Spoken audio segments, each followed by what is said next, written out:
Este es uno de los casos más inusuales que dejó un país aterrorizado por un grupo de adolescentes criminales que sembraría el terror en las calles de Ecuador. Tanto así que la cabecilla y creador de este tan solo tendría 15 años de edad. Hoy les presento el caso de Juan Fernando Hermosa, el niño del terror. Pero bueno, empecemos desde el inicio. Esto toma lugar en Quito, Ecuador, un peculiar matrimonio conformado por Olvi Hermosa Fonseca y Zoila Amada Suárez tomaron la decisión de adoptar un niño, ya que lamentablemente no podían tener hijos, y con ello adoptando a Juan Fernando Hermosa, originario de la provincia costera de Los Ríos. Este habría nacido el 28 de febrero de 1972. Cuando era solo un bebé, su verdadera madre tomó la difícil decisión de adoptarlo, ya que ella habría sido una mujer de muy escasos recursos, y por esto no pudo mantenerlo. Cuando los Hermosa adoptaron a Juan, nunca supieron el camino que les iba a deparar. Juan creció en un ambiente muy tranquilo y normal, aunque Olvi Hermosa se ausentaba constantemente en su hogar, porque tenía algunas propiedades en el oriente ecuatoriano. Pero esto lo hacía para darle a su familia la mejor vida que él pudiera ofrecer. Y Zoila sufría de sordera y gastritis, así que en la ausencia del padre, Juan Fernando se quedaba al cuidado de su madre. Sus padres siempre quisieron llevarle por el buen camino y nunca revelarle que éste era adoptado, pero esta paz no duraría para siempre. Cuando Juan era tan solo un niño de 7 años, una misteriosa chica habría tocado la puerta de los Hermosa. Su nombre era Gloria, y supuestamente era hermana de Juan. Esta les habría ido a visitar solo para decirle a Juan Hermosa que era adoptado, así, sin ningún tipo de razón o propósito. Cuando Juan Hermosa quería confirmar a sus padres si esto era cierto, ellos no tuvieron más remedio que decirle la verdad, ya que al final de cuentas todo sale a la luz. Les digo, mijo, ¿por qué vas a llorar? Si esto que usted no es mi papá, así me dijo y lloró el guagua. Desde este punto todo se habría desboronado para Juan, aunque según sus padres después de esta noticia Juan habría cambiado bruscamente. Desde niño Juan tenía algunos ataques de ira, pero después de esta noticia esto habría sido la gota que derramaría el vaso, sacando su verdadero lado y mostrando con ello algunos indicios de psicópata.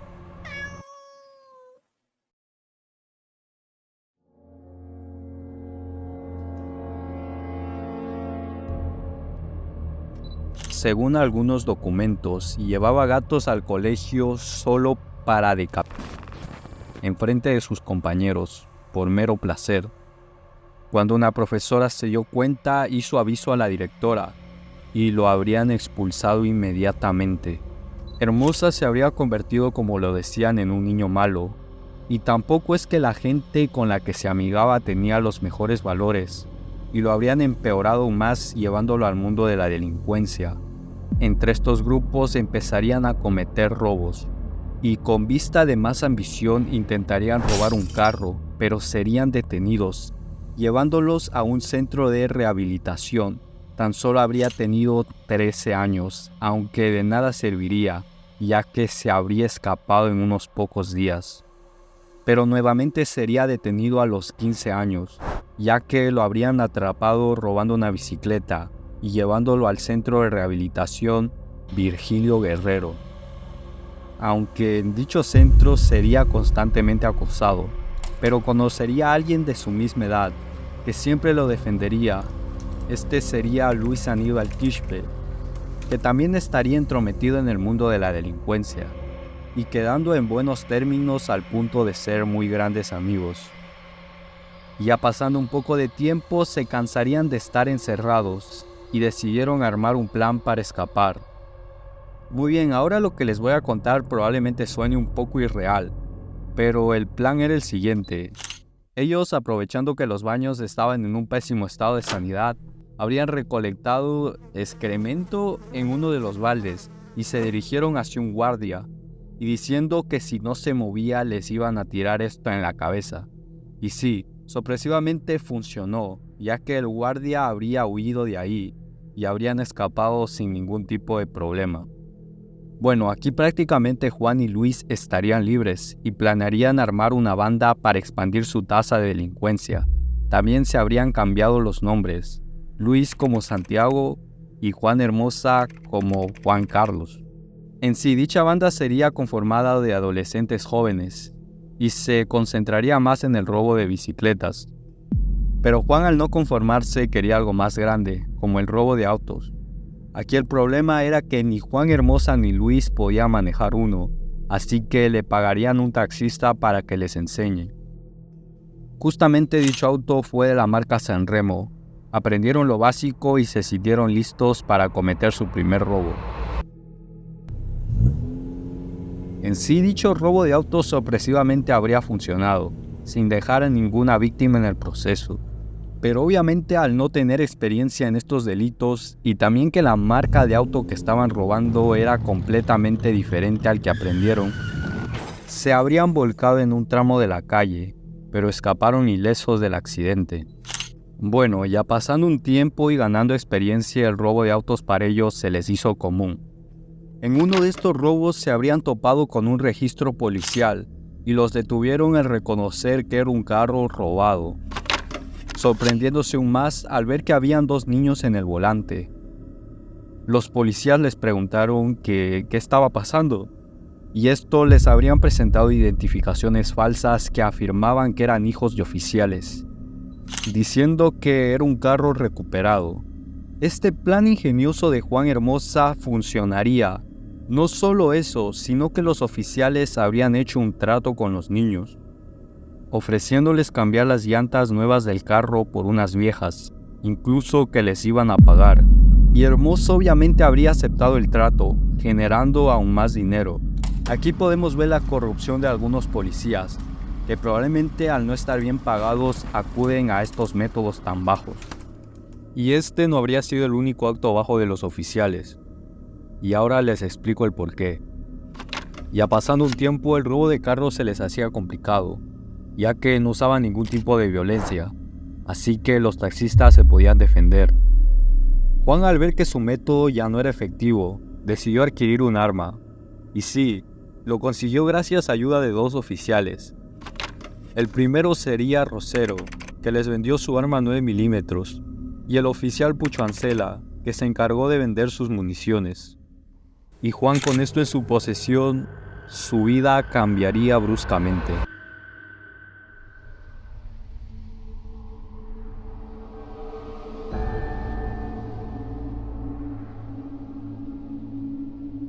Juan siempre usaba un método, el cual era llevar a un taxista a un punto aislado de la ciudad, y cuando se detenían lo amenazaba, que si no se bajaba lo iba a matar. Pero el taxista, al ver que eran tan solo 2 niños, sacó una llave de carros para defenderse, sin saber que Hermosa tenía un arma, y matándolo de 2 balazos en la cabeza, llevándose su primera víctima. Apenas 7 días después del crimen, Juan Hermosa fue a la peluquería de Charlie, un travesti. Hermosa solía frecuentar este lugar para que le arreglen el cabello. Ese día Hermosa no fue solo, sino con algunos miembros de su pandilla, con los que habían estado bebiendo alcohol. Charlie habría invitado a los adolescentes a su casa para seguir bebiendo. Una vez en el domicilio hubo una pelea entre Charlie y Hermosa. Al estar ebrio, utilizó su arma.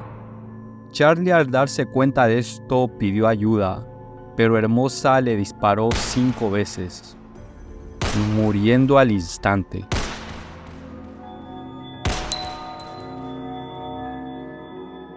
Hermosa asesinaba a taxistas y homosexuales, según indican los registros sobre el perfil de las víctimas.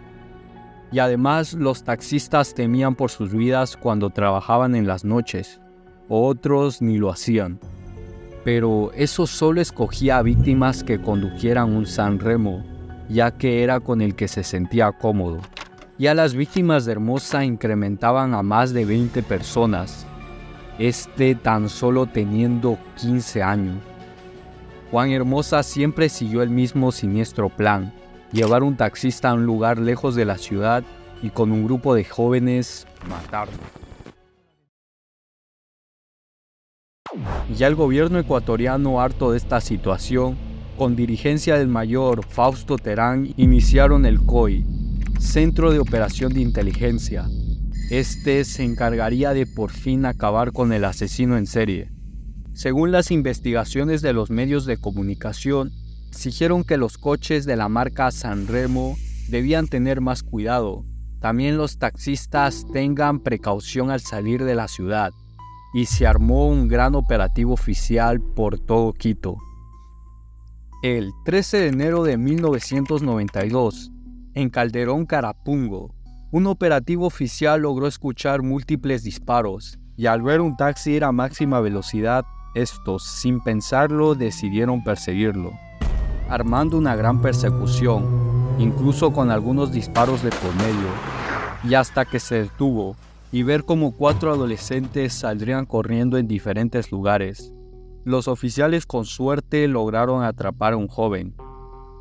Era Luis Aníbal Quispe. Cuando lo arrestaron, para el operativo fue un gran hallazgo, ya que confirmaron que se encontró un hombre muerto en Carapungo, el mismo lugar donde los oficiales habrían encontrado a Luis Aníbal Quispe. Cuando los oficiales interrogaron a Luis, no soltaría ninguna palabra y lo dejarían un tiempo en reclusión.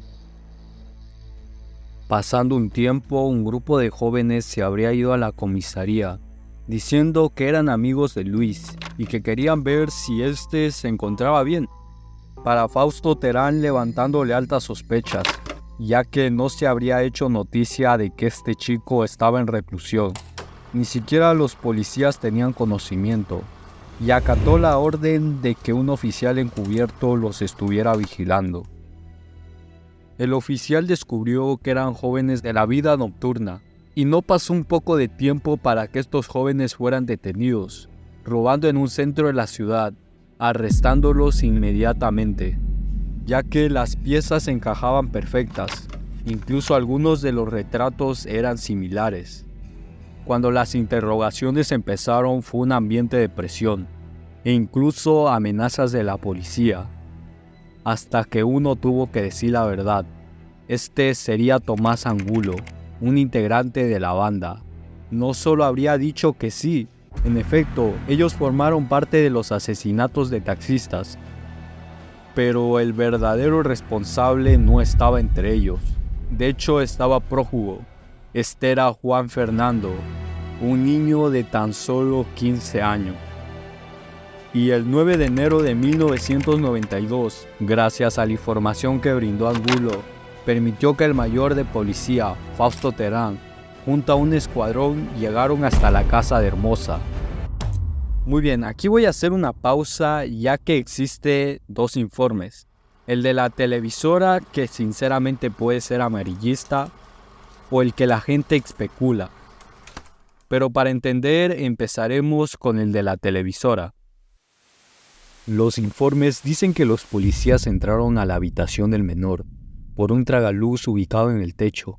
Hermosa, al percatarse del ruido, empezaría a disparar, generando un intercambio de balas con la policía, y al percatarse que estaba acorralado, habría lanzado una granada militar, que según la policía era el arma más fuerte que tenía. Lamentablemente, en dicha vivienda habría estado la madre de Juan. Como tenía problemas de sordera, no habría escuchado los primeros disparos, pero cuando Juan lanzó la granada, se habría despertado al sentir la vibración de esta, y lo primero que vio al despertarse fue a Juan en un enfrentamiento. Ella lo habría querido detener, pero Juan, por la angustia del momento, la habría disparado por accidente, matando a su propia madre. Al percatarse de esto, habría tirado su arma para ver si ella se encontraba bien, y la policía, cuando lo vio indefenso, lo habría atrapado. Obviamente esta historia tiene muchas incongruencias, y ahora les explico el porqué. Lo siguiente es lo que mucha gente dice que es la verdad, y que personalmente también lo veo factible. Según esto, el mismo escuadrón de Fausto Terán habrían lanzado la granada en primer lugar, ya que Juan, aunque tenía posesión de armas, era imposible que tuviera una granada militar. Solo los altos mandos podían tener esto. También la muerte de la madre de Juan se especula que fue culpa del mismo escuadrón, ya que al no estar bien preparados para estas situaciones, habrían disparado a lo primero que se movía. Y la madre de Juan, aunque tenía problemas de sordera, no es que lo tuviera al 100%, y se habría levantado en los primeros disparos. Cuando la madre fue a investigar, sería la decisión que le quitaría la vida. Juan, al ver que estaba acorralado, habría intentado escapar por una ventana, pero un policía que estaba de guardia lo habría atrapado. Las autoridades, al ver el desastre que hicieron, le echarían toda la culpa a Juan, para no manchar aún más el nombre de las autoridades. A ver, esta historia no es que esté al 100% confirmada, es como les dije lo que la gente especula. Y sí, tiene un poco de sentido, pero ya es un tema un poco turbio para adentrarme, así que les dejo a criterio de ustedes. Ningún ecuatoriano lo podía creer. El asesino que tanto aterrorizó Quito fue capturado, y era un niño de tan solo 15 años. De hecho, al momento de su captura, sus palabras fueron: "Quiero dejar en claro que mi nombre es Juan Fernando Hermosa Suárez, y que el 28 de febrero cumplo 16 años. En el momento de su captura les hicieron algunas preguntas. Sacaba mi arma, me encañonaba al señor, le decía que no se moviera. El señor no se quedaba quieto. No hacía caso y se regresaba con...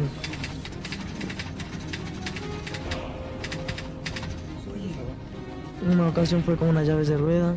Y como dicen mis compañeros, yo asesiné, yo maté. Aquí podemos ver que ya no tenía solución, como la manera tan fría que decía sus declaraciones. Hasta en un punto discutió con el oficial Rosero, el cual le había vendido su arma. Se consideraba un policía y no un delincuente. Porque si no me hubiera dado el arma a mí, yo no hubiera matado a nadie. Yo hubiera matado a nadie. ¿Cuándo te dado un arma? No sé ni yo de dónde voy a conseguir un arma. Todo habría sido un caos. No podían condenar a un niño a pena de muerte, ya que las leyes de Ecuador no estaban preparadas para esto. Al ser menor de edad, lo sentenciaron a 4 años en el Centro de Orientación Virgilio Guerrero. Esa era la pena máxima que la ley permitía castigar a menores en Ecuador. En el centro habría creado otra pandilla, y en tan solo 16 meses se habría escapado nuevamente con un grupo de jóvenes, con ayuda de una chica llamada Yadira, que supuestamente era la novia de Juan. Le habría ingresado un arma para que éste pudiera escapar, y en el proceso mató al único guardia que había en el centro, ya que no había mucha seguridad.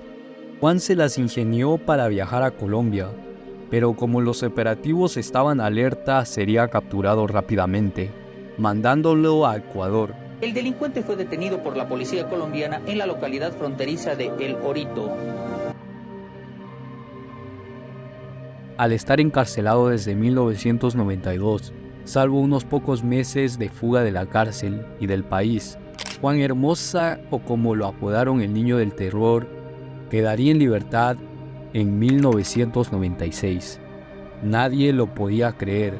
El psicópata, que por lo menos fue acusado de más de 20 asesinatos, ya estaba en las calles, como si nada habría pasado. Pero esto no terminaría así. El 28 de febrero de 1996, Juan Fernando Hermosa sería asesinado. Su cuerpo fue hallado en orillas de un río. Su rostro era irreconocible, según relatan las noticias de aquel entonces. Su cuerpo mostraba orificios de bala, tenía cortes y señales de tortura. Fue tanto así que solo lo pudieron reconocer por su identificación, que llevaba en su billetera. y al final de todo el caso Juan Fernando Hermosa se terminaría. Las autoridades no le dieron tanta investigación a las personas que lo mataron, tanto así que ni hasta el día de hoy se sabe quiénes fueron ellos, pero probablemente habría sido por venganza. En otra parte, Olvi Hermosa lucharía por la justicia de la muerte de su esposa, ya que nunca fue seriamente investigado. En conclusión, esto es demasiado triste. Al ver cómo una persona que tan solo quería formar una familia termine de esta manera. Pero la vida te pone en circunstancias que no puedes controlar, aunque sea injusto. Pero bueno, gracias por ver el video y perdón por la tardanza. Mi nombre es Brian Brett, me despido, bye bye.